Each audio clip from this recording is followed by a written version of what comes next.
hiji kiai hayang leuleus hate lah hayang ngaji mah ka kiai anu bejana kiai anu mah teh hebat jasa ibadahna jeung zikirna ilmuna lah aing dekat ditu datang kiai kolot Assalamualaikum enan ki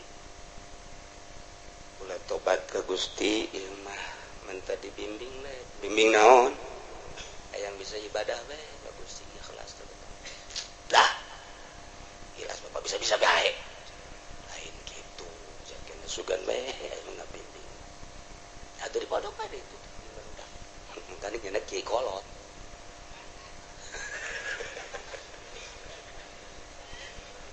ngahiji jeung santri saminggu 2 minggu 3 minggu kiai masih kene stabil kadeleuna mantep ngaji mantep salat berjamaah mantep kadengena bahkan maca Quran mantep bahkan kabelah dieuna kadenge guruna teh aya puasaan Senin Kemis mantep cak kiai aing boga guru nu kos kieu lah kunaon tuh barang sabulan kemudian si kiai nu deuk dituturkeun teh kunyana endahannya di warung pojok jeung awewe kikieuan we jadi tipu kiai jeung pan aing geus ngaguru ka nyana pan nyana jeung awewe teu beres cangcaya balik bae kitu aing tapi diintip encan tetep encan balik nya ngaji subuh mah tetep aya ngaji subuh mulai ngolembar hate jeung ngaji jeung kiai di warajok kieu kumaha pas malam minggu diintip deui malam minggu ku kiai teh kiai mah kelepis teh kiai kelepis wah kacamata hideung kaos hideung wah di bar biasa jeung kiai jadi kos kieu kan ku batur di hebat-hebat batur nu nyahoeun ngan kiai eta doang tah neuleukeun teu beres ieu kiai kaluar ti bar nyana nyumput begitu nyumput ngan teu kanyahoan cepet leumpang subuh geus aya di masjid cepet tamat kiai subuh geus aya di masjid deui jangan teh molembar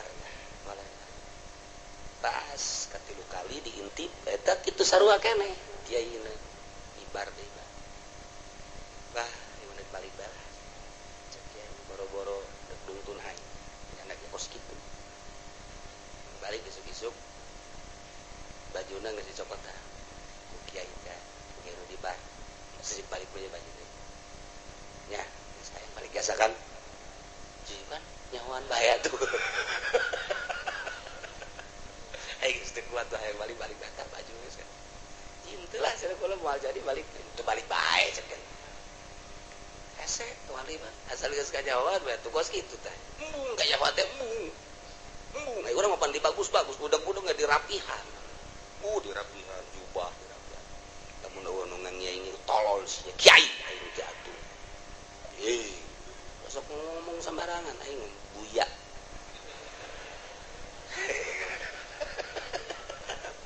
buya bener buaya siapa nyaritakeun tentang dakwah Kangjeng Nabi urang Kangjeng Nabi Muhammad sallallahu alaihi wasallam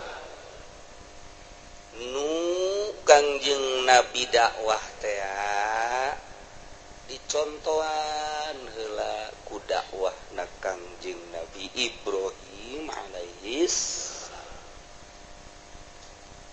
supaya mantep Kangjeng Nabi dakwah ulah aya kasisi kagigir tempo leluhur anjeun Muhammad waktu Kangjeng Nabi Ibrahim dakwah di tengah-tengah manusia anu mangerakeun ka Namrud nu berani saurang-urang acan ka Raja Namrud wabeh sujud tapi Allah Maha Kawasa ngabijilkeun seorang manusia nu nama Ibrahim nentang karena ketuhanan Namrud engke nu bakal dilanjutkeun kisah Kangjeng Nabi Ibrahim di hareup tuluy dicaritakeun deui Kangjeng Nabi teh tentang para nabi-nabi. Nu kamari geus dijelaskeun aya 18 rasul, 18 nabi. Wa wahabna lahu Ishaq wa Yaqub. Kullan hadaina wa Nuhan hadaina min qabl.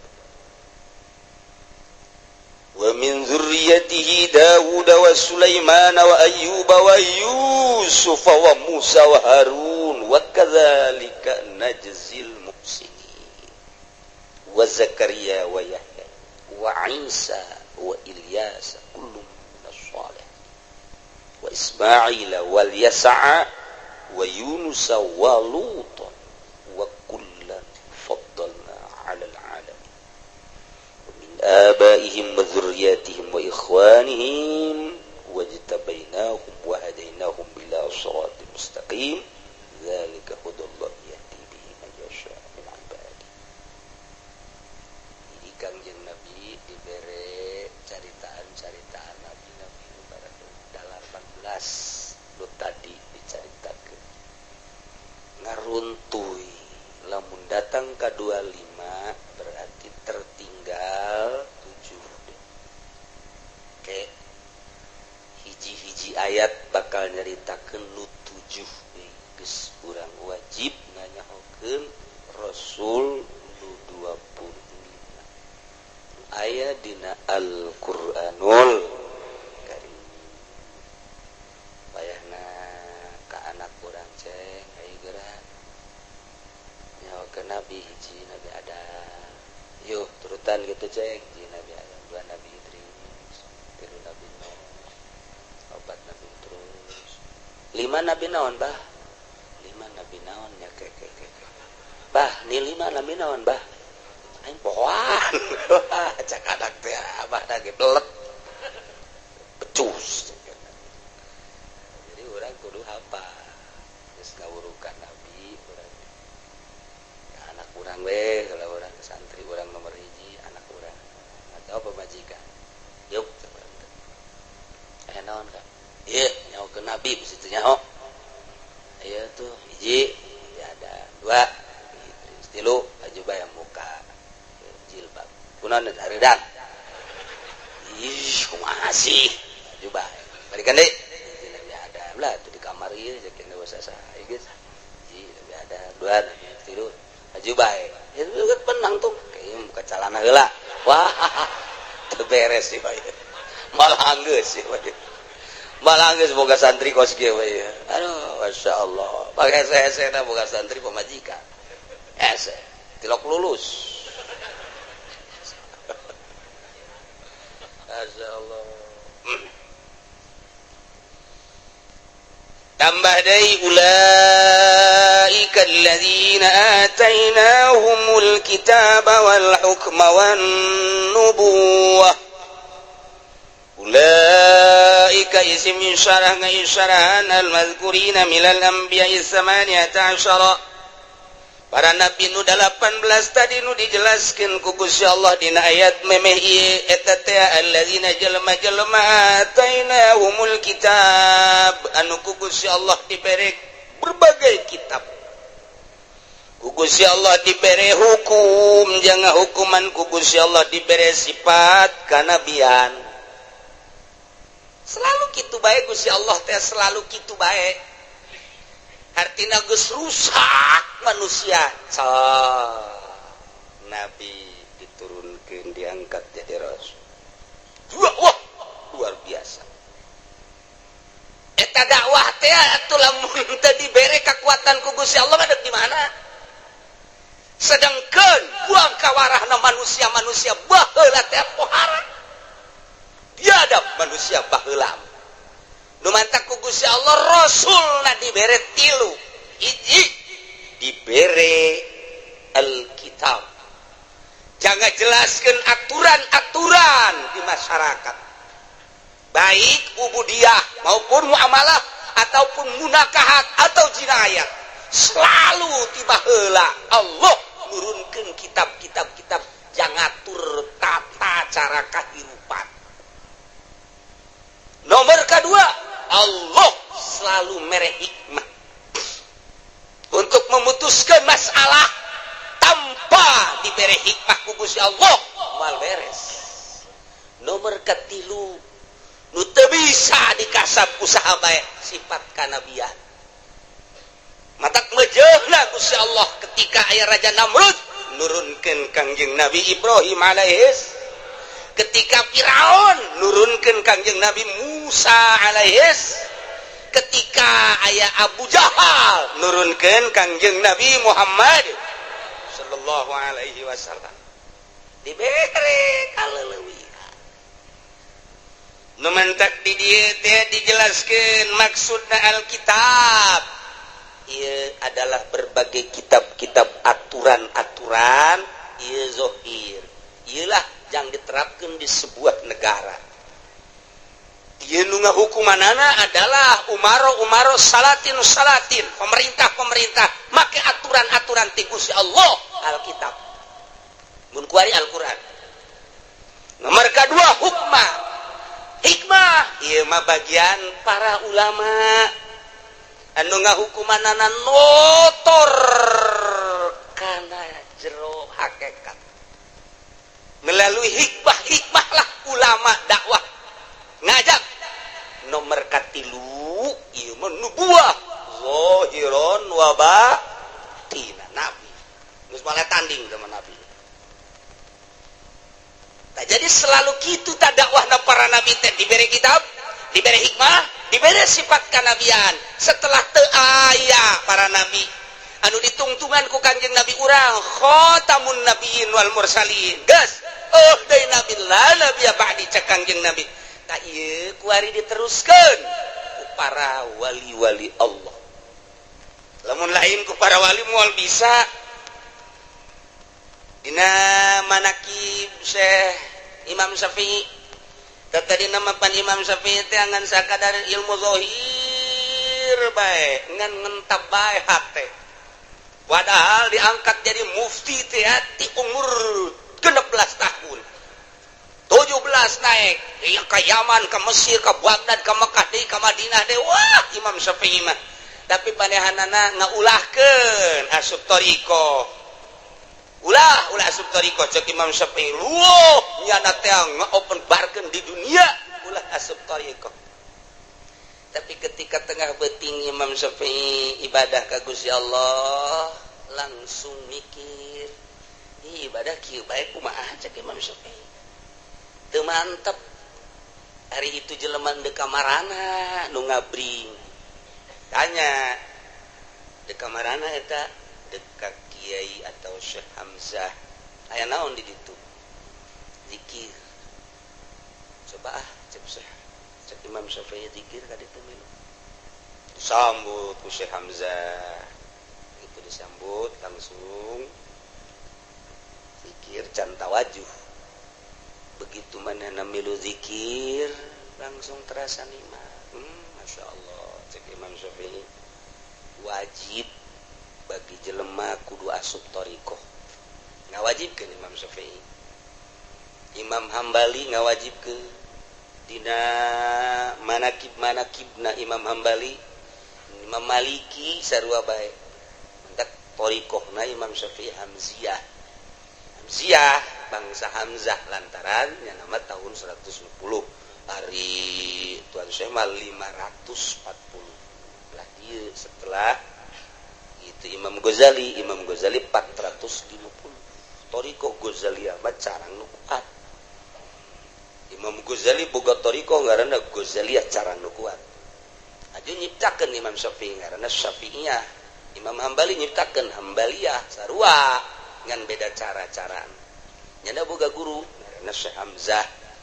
Begitu manehanana anclub dina ilmu thariqah kakara cek Imam Syafi'i bahasana ngan teu dibejakeun ku bala bahasanya na imah disundakeun bae niscaya lamun teh mah teu anclub dina ilmu hakikat nanaonan ibadah. Imam Malik sarua laula sanatani lahalakan Nu'man teh manehna Imam Malik lamun 2 tahun cilaka ki Nu'man teh Imam Malik teh tak katadina teh asup thariqah tapi barang can ngeunaheun ibadah teh asupnya milu begitu mah milu akhirnya 2 tahun milu thariqah 2 tahun milu cumplang-campling Imam Malik padahal mah geus jadi mujtahid bolak-balik selama 2 tahun kakaraknya manggih ilmu hakikat Masya Allah cek Imam Malik laulas sanatani lahalakan Nu'man mun 2 tahun milu rusak Nu'man teh dirina gitu kena Imam Hambali ka anak tambah keras Imam Hambali ulah sok mimilu silakas ya disebut juhal geus we anakna nurut begitu ngobrol deui jeung anak dengan Imam Hambali batur teh anu ngabarogaan zikir bah kok laleuleus amat hate laleuleusnya kok urang mah kieu bae coba turang ka ditu yuk atau kieu sia heula los ka ditu Imam Hambali sana ka ditu tadi yasu tawajuh begitu ditawajuhan bebeja nikmat berangkat Imam Hambali kadongeng-dongengna nu ngadongengkeun Kiai Muslih dina kitabna Meranggen Demak bin Abdurrahman ahli thariqah Jawa Tengah pesantren Putuhyat urang ngadongengkeun eta teh aya kitabna leutik ngan teu diumumkeun kitabna eta karangan Syekh Abdul Latif Banten aya kitab nyaritakeun mazhab asup thariqah moal aya tapi teh mah moal aya dijual khusus ieu cekal ku ahli-ahli Allah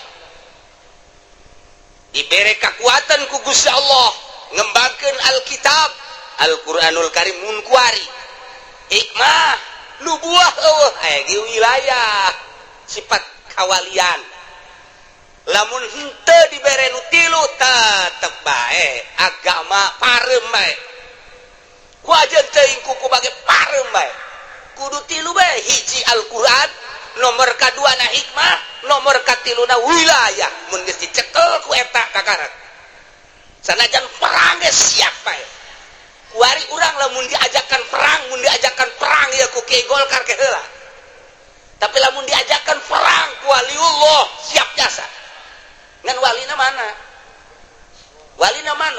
kanyahoan dina perang mah bakal kanyahoan bae nyumput wali mah mantap besi di lembur urang anu nyumput eta besi ditagih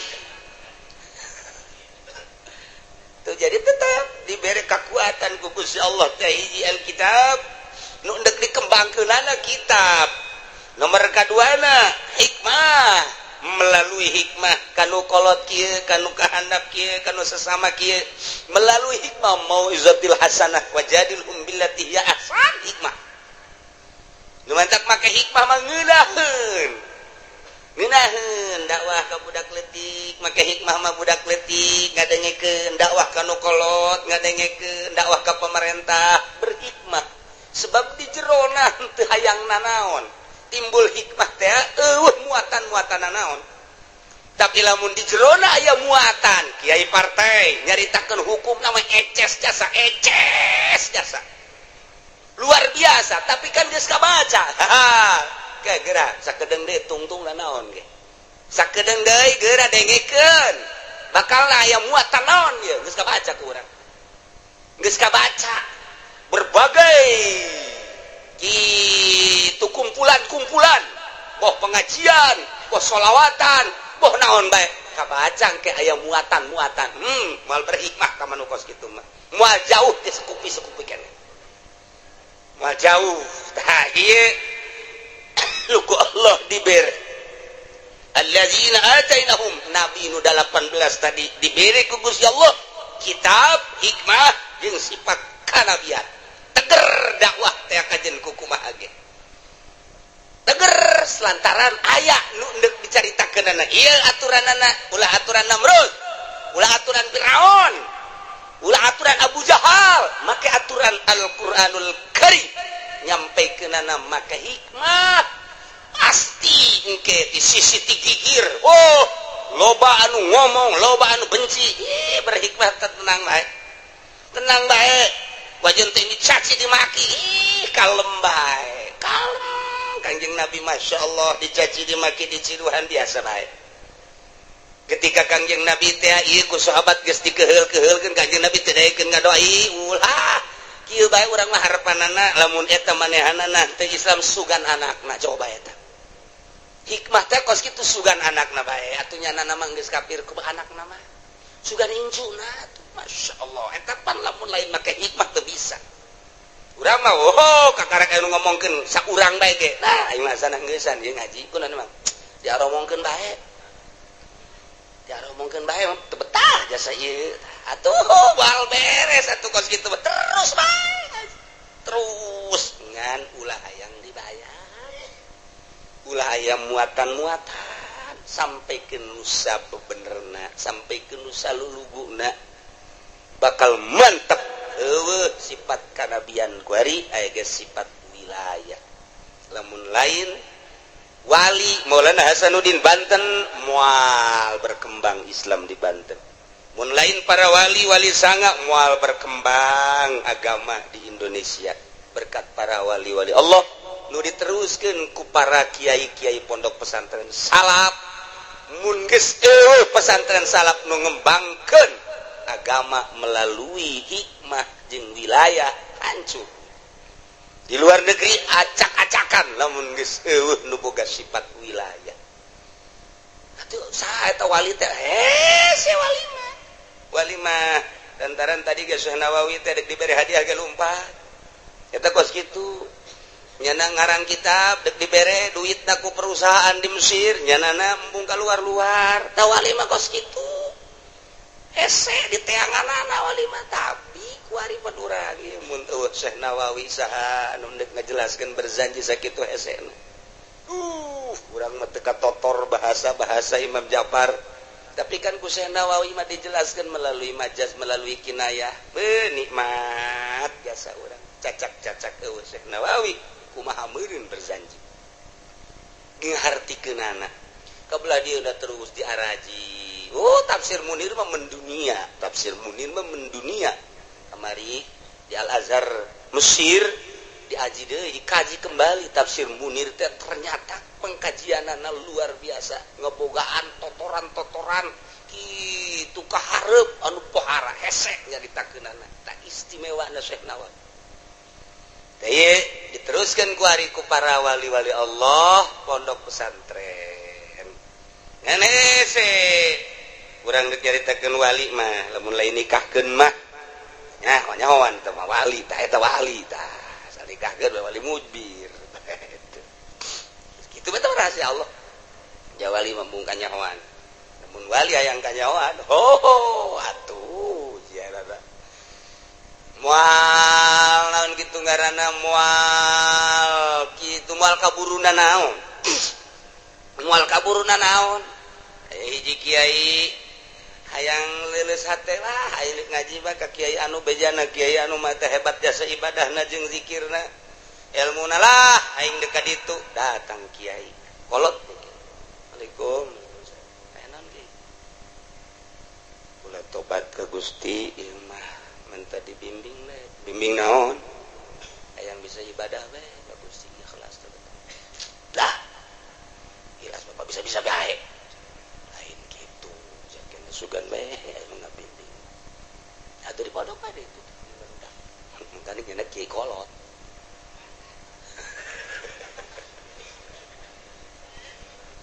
ngahiji jeung santri saminggu 2 minggu 3 minggu kiai masih kene stabil kadeuleuna mantep ngaji mantep salat berjamaah mantep kadengena bahkan maca Quran mantep bahkan kabelah dieuna kadenge guruna teh aya puasaan Senin Kemis mantep cak kiai aing boga guru nu kos kieu lah kunaon tuh barang sabulan kemudian si kiai nu deuk dituturkeun teh aku nyana endahannya di warung pojok jeung awewe kikian we jadi tipu kiai ju pan aing geus ngaguru ka nyana pan nyana jeung awewe teu beres cangcaya balik bae kitu aing tapi diintip tetap can baliknya. Oh, ngaji subuh mah tetap aya ngaji subuh. Mulai ngolembar hati jeung ngaji. Jeung kiai di warajok kieu kumaha. Pas malam minggu diintip deui malam minggu ku kiai teh. Kiai mah kelepis teh kiai. Kelepis, wah, kacamata hideung, kaos hideung. Wah, di bar. Biasa. Je. Kiai jadi kos kieu. Kan ku batur dihebat-hebat. Batur nu nyahueun ngan kiai eta doang tah. Nu neuleukeun. Teu beres ieu kiai. Keluar ti bar, nyana nyumput. Begitu nyumput ngan teu kanyahoan, cepet lempang. Subuh geus aya di masjid. Cepet tamat kiai. Subuh geus aya di masjid deui jangan teh. Molembar. Pas katilu kali diintip eta kitu sarua keneh kiaina ibar deui. Bah, ieu balik balas. Cek kiai boro-boro dek dungtun hayu. Anak kos kitu. Balik isuk-isuk. Bajuna geus dicopot tah. Ku kiai teh, kiai nu di bar. Sip balik bae baju deui. Nya, saya balik biasa kan. Jiban nyawan bahaya tuh. Geus teu kuat tuh hayang balik datang baju geus kan. Intu lah cenah kula moal jadi balik teu balik bae cenah. Hese wali mah asal geus kajawan bae tuh kos kitu teh. Kajawan teh aya urang mah pandi bagus-bagus budak-budak enggak dirapihan. Dirapihan jubah dirapihan. Lamun nu ngangiai ini tolol sih kiai aing jatuh. Sok ngomong sembarangan aing buya.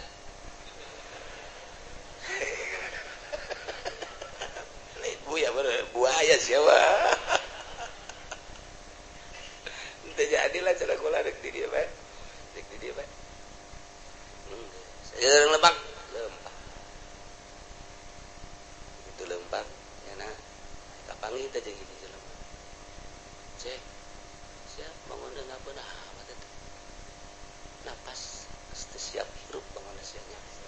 Ih, sehat cek. Lain deui. Siap hirup teh. Geus sehat-sehat isu bae. Jelema anu diomong sia bangunan geus teu siap berhirup atau enggak beunang bae. Cek kiai kolot teh jijek sakti gitu ya. Pan di bar tapi sakti. Tah kiai teh aing belajar deui lah cek kiai belajar deui. Coba teh jauh beuki kancolah kiaina. Tah tadina mah kabar teh ngan malam minggu dok yang moal penting. Bukan penting. Ese jadi wali ese. Jadi embungeun kajawan wali membung ese. Wah, ngolembar deui. Ngolembar.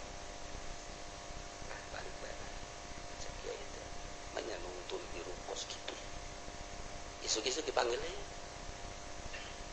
Balik bae. Nya, balik ibadah di imah bae. Ayo bae ngamalkeun nu aya bae cek kiai. Saya ibadah teh sedengkeun ieu masyhurnya teh bisa khusus salat bisa nikmat tapi pan kabar ngalulu heran ieu mah betul lah sedekahnya kalau mana dikuatkeun we di dieu lah dikuatkeun we terus we ya di dieu diajak we ku kiai teu salat kiai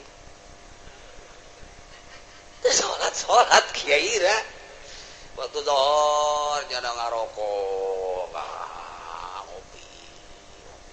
kiai nu kolot teh deuk kira dituduh geunana di kos kieu bae batu aing teh kudu aya guruan bisa sorangan kos kieu mah teu salat jeung ngopi ngarokok tah teu kudu aya guruan bisa sorangan tah kos kitu mah nu hese ge ieu tah hayang bisa usuk terus saminggu 2 minggu diajak leumpang teh salat-salat uyang bisa jadi kos kieu sih di dinya kakara ibadah simpen hiji husnuzon moal aya ahli hakikat mere ilmu lamun masih kena suuzon eueuh ti ditu tetep kudu husnuzon bae anjeun geus 3 kali suuzon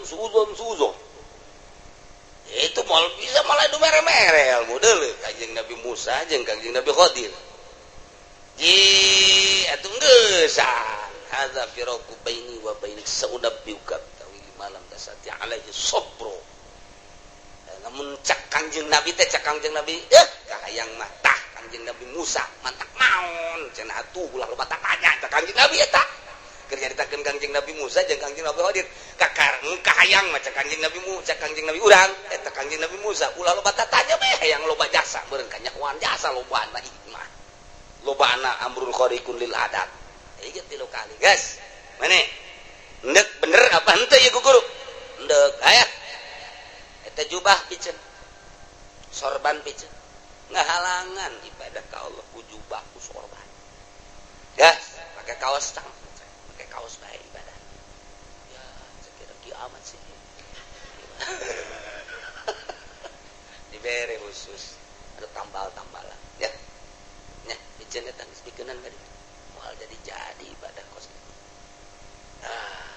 datang ka ngarumas diri ngahamba ka Gusti Allah urang teh nu ngahalangan teh kurang ngahamba ka Gusti Allah teh jadi kurang ngahamba teh boga perasaan urang aya boga perasaan urang hebat boga perasaan urang teh pintar boga perasaan urang sugih boga perasaan urang teh hebat eta nu ngahalangan tah dina ilmu kawalian ulah micinan perasaan-perasaan kos kitu tah ulah aya perasaan aing pinter aing hebat aing sugih ulah aya gitulah kahesean dina ilmu kawalian matak teu sambarangan jelemana dideuleuh heula siap apa henteu yuk dicoba heula ku kiaina henteu langsung di kiaina bangun henteu nyai teh urang datang ka dinya buhahe cenah cekena wali pan ngobrol baru teh si kiai ngaroko mantak jelema loba nu hasud janyana bohong aya mah lamun dibohong teh bunga alhamdulillah berarti kan teu kanyahoan kawalianan ai urang mah lamun teu mau kusun ye tolol meureun teu nyaho aing hebat meureun bisa urang urang hasud ka aing atuh jadi ai wali mah lamun dihasudan mun di lain-lain teh bunga alhamdulillah teu kanyahoan mun sakira-kira kanyahoan kawalian ada atuh hancur awakna ujianana moal bisa HS jeung pamajikan diperbutkeun bae diusapan ku jelema tak nyanana tilok nembongkeun kawalian teu mantek bisi aya di lembur santri tilok salat tah eta saya kiai nu main judi na eta cekel gantung nah jadi tetep kudu make hikmah kudu make kitab kudu make wilayah make carita nabi nu 18 dibere nubuwah mantap kuat tegigegig baik fur biha ulai faqad wakalna biha wallahu alamu bimaradi fa yakfur biha maka lamun kufur ahli Mekah biha kana inutilu yakni kitab hukma nubuwah teu percayanya tenang Muhammad andai kata anjeun dakwah Muhammad kemudian ahli Mekah teh teu percaya kana Al-Qur'an teu percaya kana hikmah teu percaya kana sifat kanabian antepkeun Muhammad faqad wakalna biha maka nyata kaula bakal masrahkeun geus mempersiapkeun kauman laisu biha bikafirin ka kaum anu henteu kalalapit engke aya ahli Mekah ketika didakwahan ku anjeun Muhammad kemudian nyana teh kufur teu percaya kana Al-Qur'an teu percaya kana hikmah teu percaya kana sifat kanabian antapkeun Muhammad ke bakal aya kauman laisu bikafirin bakal aya kaum anu teu kafir saha eta yakni sahabat muhajirin jeung sahabat ansor tenang Muhammad mantak urang ge lamun urang nyieun pasantren kemudian dakwah aju aya jelema anu henteu tepen ka urang, teu percayaan ka urang, inkar ka urang, tenang. Kadang-kadang di dieu teu percaya, belah anu mah nurut ka urang. Kadang-kadang di dieu urang teu dipercaya, belah anu mah nurut ka urang. Atuh neangan nu nurut bae lagi. Kawasan Allah. Ulah gigeg-gigeg biasa bae ngan urangna heula. Hiji dek ngembangkeun Alkitabna jelas hukumna. Nomor kedua hikmah ulah aya naon-naon di jero dada.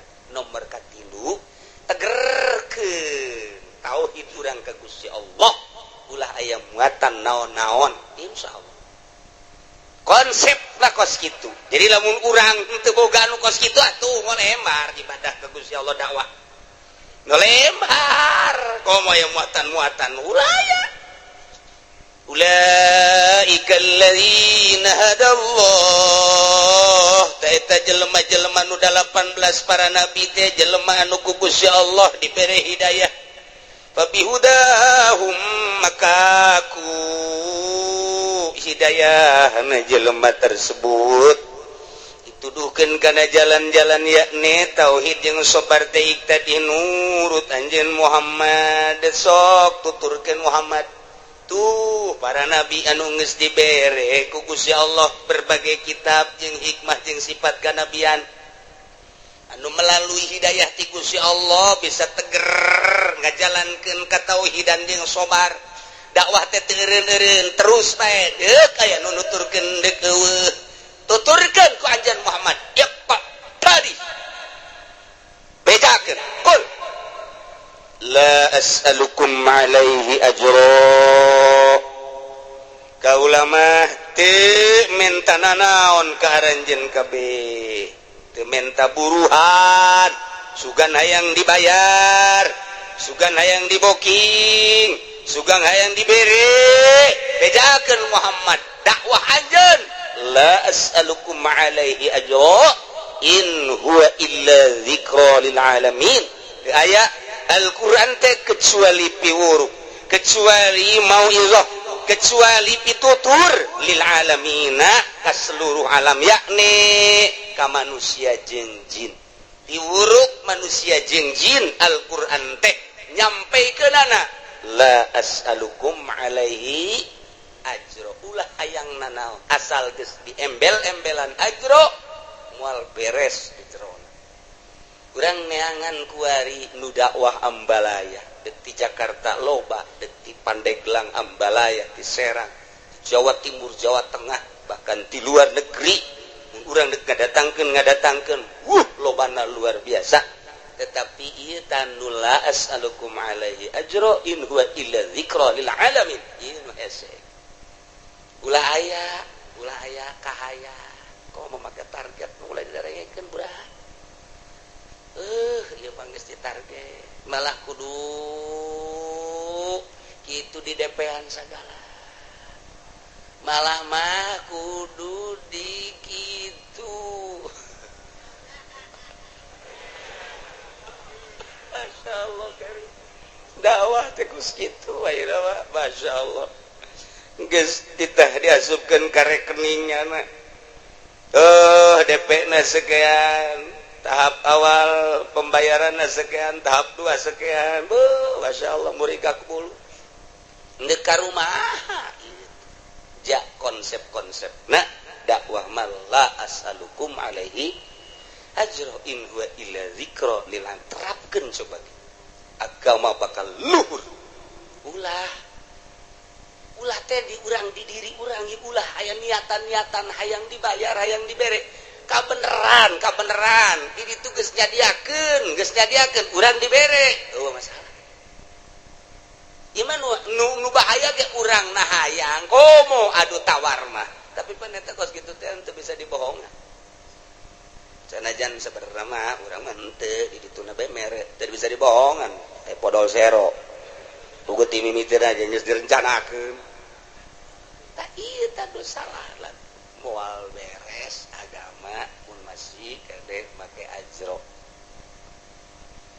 make lembaga pek bae asal ulah ajro make yayasan hek bae asal ulah make ajro make pondok pesantren salaf asal ulah make ajro urang dakwah panggung mimbar asal ulah ajro asal geus make ajro gas ciut agama kajen hukum las alukum alaihi ajr urang bikin yayasan mah enggak eta mah sekadar sistem hungkul klasifikasi kelas 1 kelas 2 kelas 3 andai kata kemudian ulah make ajro geus urang ayeuna mah sok nu boga mangga nu teu boga mangga ayo tuh masalah tapi kan teu kitu nu teu boga mah teu bisa diasupkeun nu susah mah teu bisa nu fakir mah teu bisa aya di pondok pesantren mah los cenah ieu mah teu boga pas sadaekna sia cenah ieu mah teu susah jasa los dek dahar dek teu kumaha sia bae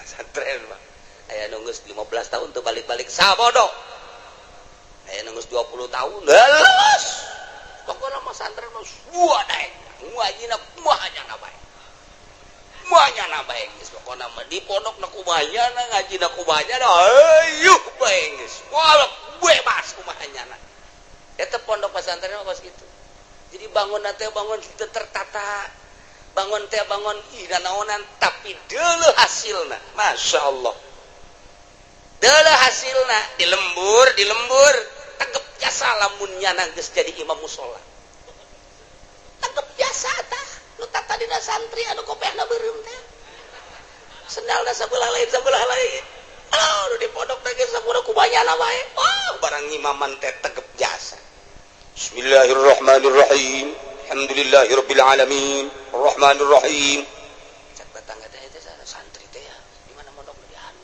hebatnya coba bareng yayasan guruna malah manu jadi bismillahirrahmanirrahim tiba-tiba rarisaeun baca Quran tuh encar jada ka ditu ngariung santri mah bab ngariung teh bisaan jasa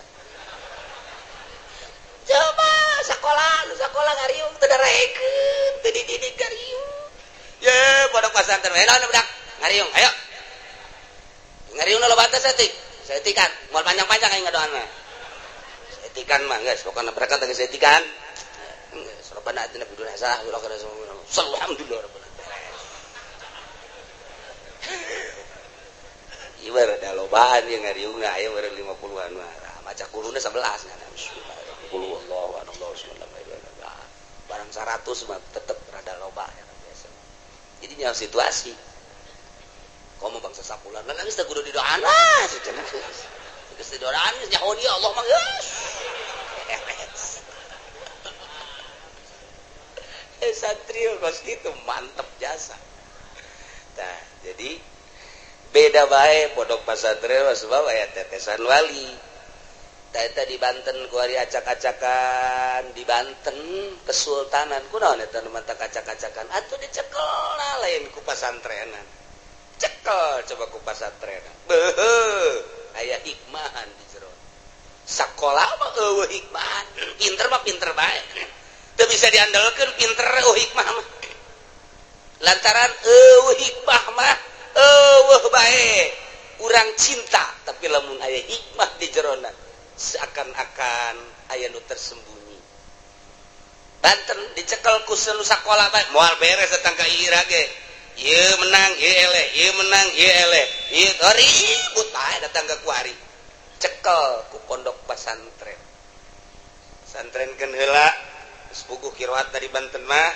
pesantrenna atuh ulah kurang ti 15 tahun nyanana geus mantep jasa teu kudu ngahayang-hayang jadi pamimpin di Banten berjamaah terus unggal waktu terus baca Quran di dinya engke ge pilihan langsung ti Gusti Allah dak ieu teh pamimpin sia teh pan eta geus lila ieu mah santren geus lah lamun geus ditunjuk ku kabehan kos kitu geus hese baheula Syekh Nawawi Syekh Asnawi teh keur ngabangun Banten teh Syekh Asnawi Syekh caringin teh jadi ketua na pembangunan Masjid Banten ketua Masjid Banten teh Syekh Asnawi caringin teh nu jadi ketuana pembangunan Masjid Banten teh tah Syekh Asnawi dititah lantaran pamajikanana teh keturunan daripada Maulana Hasanuddin nah nyana neangan ka Sumatera Pak neangan dana saya Astawi teh ka Sumatera urang Banten kaget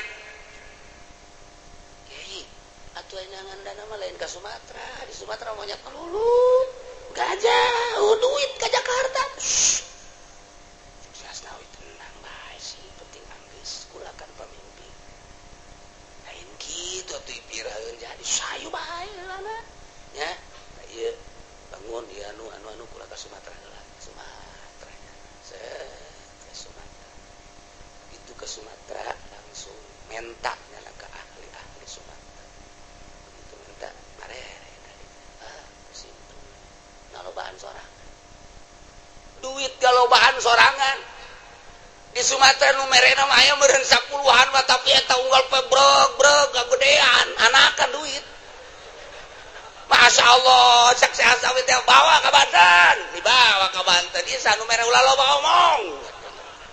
Nah, itu jeung wali mah kos gitu. Lain ke Jakarta neangan teh ke Sumatera. Gambarkeun sorban marere lah tuh sapira di Sumatera tuh. Paling geus asen 2 asen, bungkuskeun ku Senawawi. Unggal poe, ngagedean, udah gede jadi pemimpin kos gitu mah tuh. Ngagedean sorangan duit. Wah, geus teu ka bawah. Duit di Sumatera tak eta saya Astawi mah kos kitu ya Allah ya Rabb Masya Allah mentak eta tak kayu nu kuari di masjid saya Astawi tak kayu tah eta teh kapan menang di Sumatera eta kayu teh geus aya ratusan tahun cek saya Astawi teh ieu lamun dipake jang masjid ieu naon gara-gara caringin mantep jasa kumaha eta datang saya Astawi ka ditu begitu datang anu geus hasilkeun ngalana ditepak dong geus tahu anjeun kayu dek dipergunakeun jang masjid caringin nya tak kitu bae balik saya asnawi ka caringin kunaon teh kayu rubuh sorangan begitu rubuh sorangan datang aya di dieu bae di Merak eta sanu mawati Sumatera ka Merak selalu nawa eta tilu sakabura kabeh kaget aya kayu gede jasa ieu teh ieu cek saya Astawi dang kula cek eta teh ngan eta nu mawana sa wallahu alam nu mawana mah guys dibawa depan tim Merak kadinya hese deui bae hese teh tim Merak dek dibawa ka dieu ka caringin hese geus bae hese deuk make nu gede jasa kayuna isuk-isuk geus aya di dieu urang kita jadi lamun boga pamimpin kos kitu resep atuh ieu mah jadi pamimpin duit masih areueuh sararial jasa atuh teu betah urang dipimpin guru kos kitu mah kadang-kadang ngagedean atuh aya-aya heulanan ya Allah eta kos la as'alukum alaihi ajra ulah mentana naon ngembangkeun Al-Qur'an mah ulah in huwa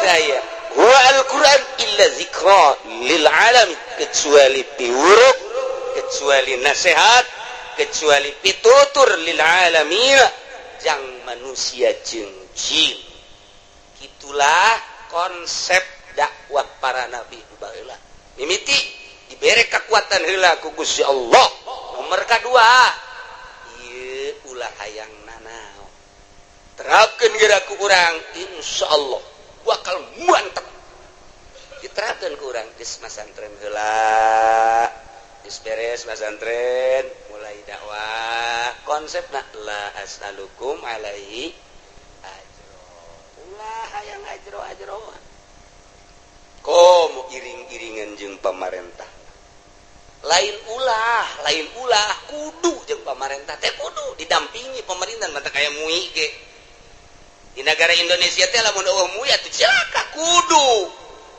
kudu jasa kudu ngan nu caricing di MUI-na nu geus teger tetap ulah ngagunakeun ajro mantak di ilmu tarekat mah mangga jeung pemerintah ngan laranganana hiji mun can usul ilallah mah ulah jeung pemerintah dua ulah asup partai laranganna nomor katiluna kudu sahar teh udang tibeti nomor kota aya 10 ulah 10 larangan aya 10 perintah eta teh mantak kanyahoan ku urang naya kiai babaragan jeung pemerintah teu norekat berarti lain ulah lamun can usul lamun geus usul bila perlu jadi pemerintah cara Syarif Hidayatullah Maulana Hasanuddin jeung berbagai wali-wali jadi raja masalah jadi raja namun kuat lamun teu kuat inget ka Gus Dur bae bungannya lamun deuk dipertahankeun bisa jasa ngan teu sebab naon teu kuat cek Gus Dur teh hakikat teu kuat jadi can siap Indonesia dirobah can siap ya kuari bae di berbagai partai-partai can boga aya niatan anu bagus kadeuleunakan ku urang teh urang hese nuturkeun di Golkar can boga niatan bagus bangun deuk balik deui ka nu baheula atuh ti P3 sarua bae PDI kitu keneh urang nuturkeun kumaha teh deuk ngarobah-robah nagara teh kumaha can aya nu niatan bener-bener jang nagara jang bangsa jeung rakyat ketika kos gitu kumaha atuh balik deui teh kumaha nu merena bae atuh teh aya nu mere gede atuh tutur ke oh nu mere cara lilaka deui bae tuh ya teh lamun urang gitu aya pembimbing geuna ulah ngaji jeung agama bae ngaji bae geura ge ngaji insyaallah nah iyalah konsepna hiji Allah nurunkeun kitab dua hikmah tilu sifat kanabian teger dakwahna nomor kaopatna la as'alukum alaihi ajra in huwa illa dzikra lil